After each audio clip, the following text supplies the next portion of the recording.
Hello everyone. पिछली video में हम लोगों ने माइटोकॉन्ड्रिया के विषय में, एंडोप्लाज्मिक रेटिकुलम के बारे में, राइबोसोम्स के विषय में, इन सब चीज़ों को हमने देखा था। और आज के वीडियो में सेल स्ट्रक्चर फंक्शन चैप्टर में हम लोग नेक्स्ट सेल ऑर्गेनल्स के विषय में देखेंगे। कुछ सेल ऑर्गेनल्स ऐसे हैं जो कि प्लांट सेल में पाए जाते हैं, कुछ एनिमल सेल में पाए जाते हैं। तो इस वीडियो को आप शुरू से लेकर लास्ट तक देखिए, तो मैं आपको बीच बीच में डिफरेंस भी बताता चलूँगा कि कौन से सेल ऑर्गेनल, कौन से कोशिका अंग पादप कोशिका में पाए जाते हैं और कौन से जो है वो जंतु कोशिका में पाए जाते हैं। आज हम लोग देखेंगे सेंट्रोसोम के विषय में, जिसको कि सेल सेंटर भी कहा जाता है। सेंट्रोसोम को हिंदी में तारकाय कहा जाता है। और centrosome, the word centrosome was first of all used by T. Baveri in 1888। 1888 में टी बावेरी नाम के वैज्ञानिक थे जिन्होंने सेंट्रोसोम शब्द का इस्तेमाल किया था। सेंट्रोसोम एनिमल सेल में पाए जाते हैं, लेकिन प्लांट सेल में इनका प्रेजेंस बहुत कम देखने को मिलता है। आप दूसरे शब्दों में कह सकते हैं कि प्लांट सेल में तारकाय या सेंट्रोसोम के कुछ ही एग्जाम्पल मिलते हैं। For example algae, fungi, moss, इनमें सेंट्रोसोम पाए जाते हैं, तारकाय पाए जाते हैं, लेकिन हायर प्लांट्स में सेंट्रोसोम नहीं पाए जाते हैं। लेकिन एनिमल सेल में सेंट्रोसोम पाए जाते हैं, इस चीज़ का ध्यान रखिए। अब हम बात करते हैं कि सेंट्रोसोम का फंक्शन क्या होता है, सेंट्रोसोम का जो काम होता है वो क्या होता है। At the time of mitosis division, सूत्री विभाजन के समय सेंट्रोसोम दो पेयर्स में डिवाइड हो जाता है, जिसमें से एक पेयर जो होता है वो एक पोल पर ही रहता है और दूसरा पेयर जो होता है वो ऑपोजिट पोल पर चला जाता है। इस प्रकार से सेंट्रोसोम जो होता है वो सेल डिवीजन में पार्टिसिपेट करता है। तारकाय जो होता है वो कोशिका विभाजन में इस प्रकार से कार्य करता है। अब हम नेक्स्ट सेल ऑर्गेनल की बात करते हैं, जो है इसमें दो प्रकार के सेल ऑर्गेनल है, इसको एक साथ लेंगे, फ्लैजिलम एंड सीलियम। फ्लैजिलम और सीलियम, सबसे पहले आपको इस चीज़ को मैं बता दूं कि ये जो है वो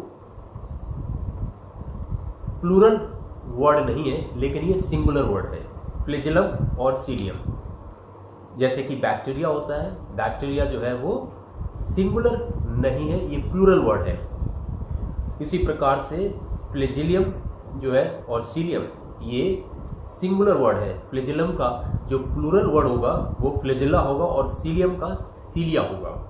आप जानते हैं बहुत सारे ऐसे माइक्रो ऑर्गेनिजम्स हैं जिसमें कि कुछ लोकोमोटरी ऑर्गन्स पाए जाते हैं। फ्लैजिलम और सीलियम की अगर हम बात करते हैं, इससे पहले कि हम इस विषय में थोड़ा सा और आगे बढ़ें, मैं आपको एक चीज़ बता दूं कि कुछ माइक्रो ऑर्गेनिजम्स ऐसे होते हैं, या तो वो खुद मूवमेंट करते हैं या उनमें मूवमेंट कराने वाले कुछ लोकोमोटरी ऑर्गन्स होते हैं जो उनको एक जगह से दूसरे स्थान तक पहुंचाने में सहायता करते हैं। यही जो है फ्लैजिलम और सीलियम कहलाते हैं, जिसको हिंदी में कशाभिका तथा पक्षमाभिका कहते हैं।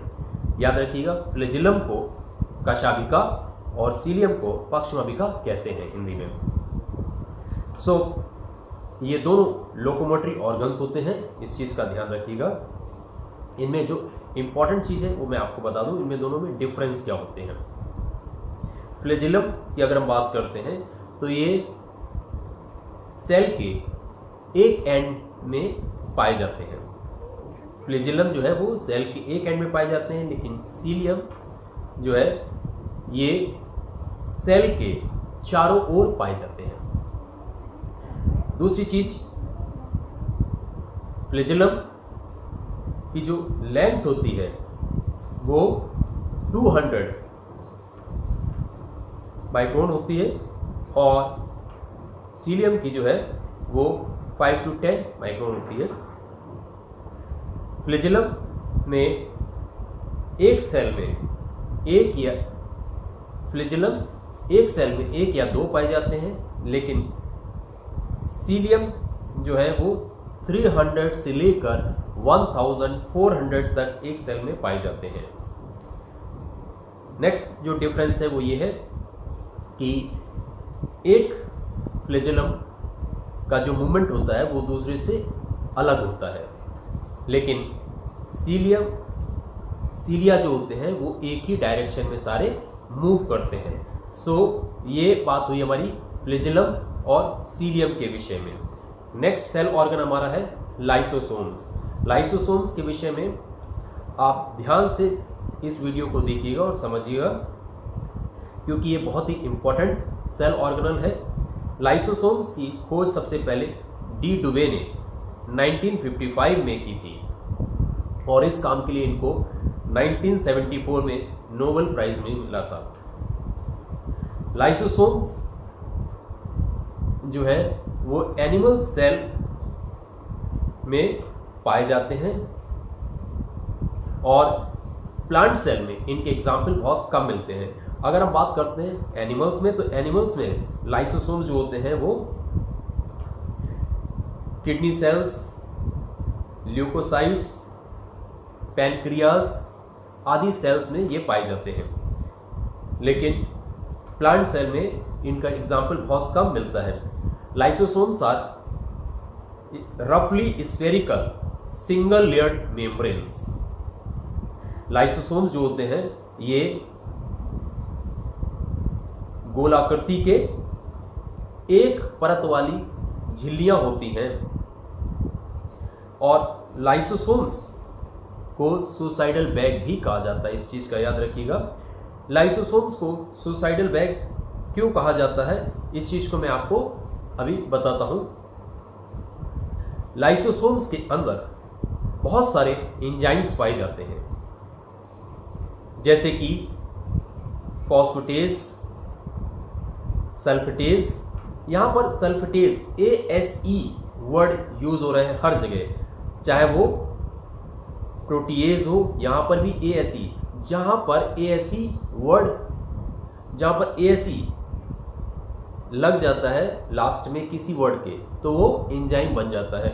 और इससे एक चीज और क्लियर होती है कि जहां पर भी जिस वर्ड में भी ASE अटैच होता है वो एंजाइम तो बनता है, इसके साथ साथ वो एंजाइम उसी सबस्ट्रेट के ऊपर वर्क करता है। जैसे कि प्रोटीएज, तो यहां पर प्रोटीएज जो है वो प्रोटीन के ऊपर वर्क करेगा, किसी और सबस्ट्रेट के ऊपर वर्क नहीं करेगा। इस चीज का याद रखिएगा। सल्फेटेज सल्फर पर ही वर्क करता है। सो वापस हम लोग आ जाते हैं कि इसको जो है सुसाइडल बैग कहा जाता है। लाइसोसोम को आत्मघाती थैली ये क्यों कहा जाता है, क्योंकि इसके अंदर कुछ एंजाइम्स पाए जाते हैं और ये सारे एंजाइम जो होते हैं एसिडिक हाइड्रोलेज कहलाते हैं, क्योंकि ये एसिड की प्रेजेंस में अधिक एक्टिव होते हैं। जब किसी कारण से ये एंजाइम्स लाइसोसोम जब किसी कारण से ये विकर बाहर निकल आते हैं, तब सेल में इसेंशियल मटेरियल्स भी होते हैं, जैसे कि कार्बोहाइड्रेट है, लिपिड है, प्रोटीन है, तो उनको ये किल करने लगते हैं। और जब किल करने लगते हैं तो उस वजह से सेल की डेथ भी हो जाती है, इसलिए इनको सुसाइडल बैग कहा जाता है। इस चीज को आप याद रखिएगा। नेक्स्ट जो है वो छोटे छोटे से सेल ऑर्गेनल्स हैं, जिसको मैं आपको बताता जा रहा हूँ। Spherosomes are minute round cell organelle. They are single layered membrane. ये सूक्ष्म गोलाकार कोशिका अंग होते हैं और ये एकल परत वाली झिल्ली होती है। इनका जो फॉर्मेशन होता है वो इंडोप्लाज्मिक रेटिकुलम या गोल्जी बॉडीज के टूटे हुए भागों से होता है। They are formed by the pinching of endoplasmic reticulum और गोल्जी बॉडीज। सो ये बात हुई स्फेरोसोम्स की। इसके साथ साथ हम लोग और जल्दी जल्दी छोटे छोटे से सेल ऑर्गेनल्स हैं उनको भी देख लेते हैं। Lomasomes are also small vesicles present in plant cell, और इनका जो मेन फंक्शन होता है वो सेल वॉल के फॉर्मेशन में होता है, कोशिका भित्ति के निर्माण में होता है, उसको उसके डेवलपमेंट में ये हेल्प करती है। नेक्स्ट है माइक्रोबॉडीज, ये लास्ट सेल ऑर्गेनल है हमारा। माइक्रोबॉडीज जो है वो सिंगल यूनिट मेम्ब्रेन होती हैं और ये भी इंडोप्लाज्मिक रेटिकुलम के टूटने से बनती हैं या उनके टूटे हुए भागों से बनती हैं, आप इसको कह सकते हैं। Microbodies are formed by the pinching of endoplasmic reticulum. So इस प्रकार से हम लोगों ने अभी तक सेल ऑर्गेनल्स के विषय में देखा है।